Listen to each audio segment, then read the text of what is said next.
So this activity is called Earth Pizza, and it's following on from our story of the old grandfather rock and the ancient story contained in there of our Earth and all that has gone on up until fairly recently, when people have arrived into the story of Earth.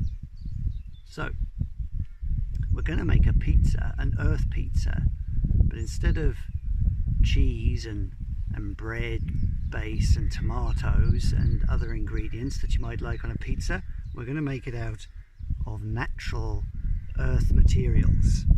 So you need to collect some things that you're going to make an earth pizza out of: the base of stone, the sauce of earth, and then toppings of maybe branches and twigs and leaves and flowers. Okay, but we'll get started, and then you need something to build your pizza on. So here's I'm using an old camping trip dish or plate. You can use a plastic plate or a paper plate, or maybe any kind of old plastic box, anything really to build your pizza on. So first of all, like in the story, we need the base of everything, not the flowers yet, that comes much later, of rocks, and maybe even a special rock that you like the look of as possibly your grandfather rock. So first you fill up your tray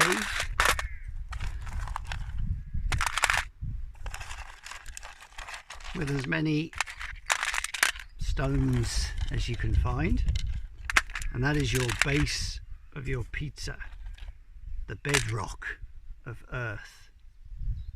And there was a time where there was only stone, you know, like in their story. Then you're going to add what in a pizza would be maybe your sauce, your tomato sauce,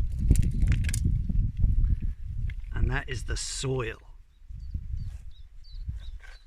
So out of the rocks came soil before there was any life on Earth. The soil was slowly gathered and built up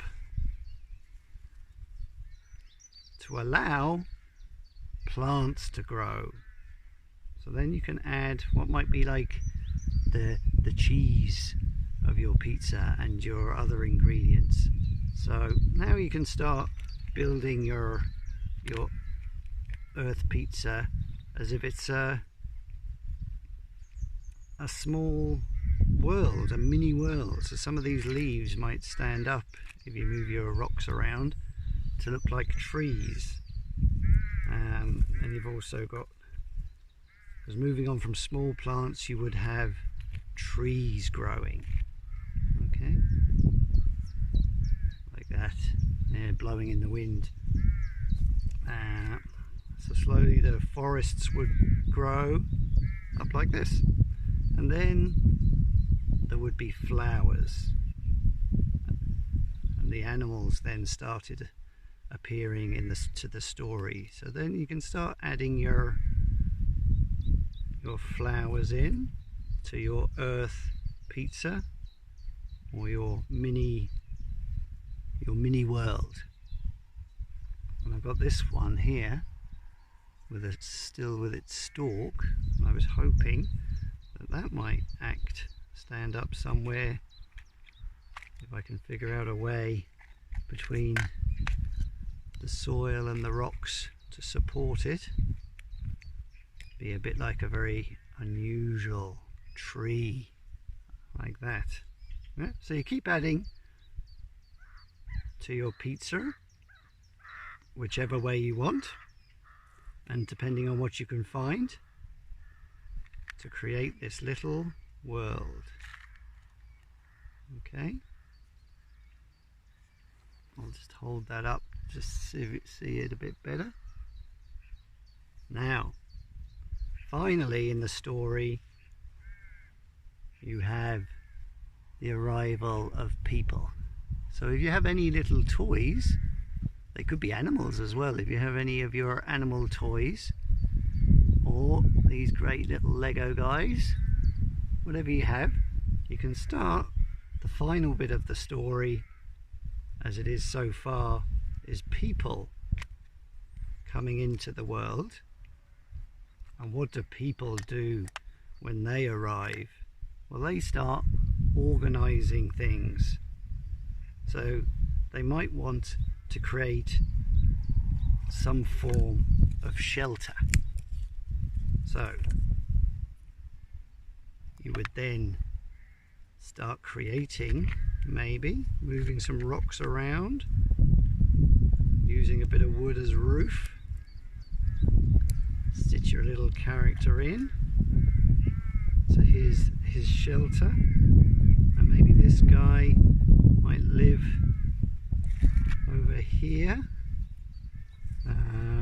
You might have other bits of wood. You can see if you can break it, or what shapes you can make, and if it would create houses. How does that look? Like that. Yeah. And developing areas where someone might like planting things, growing things, the farmers, and if you had any animals you could add them in as well. To create a little picture, a story of the earth.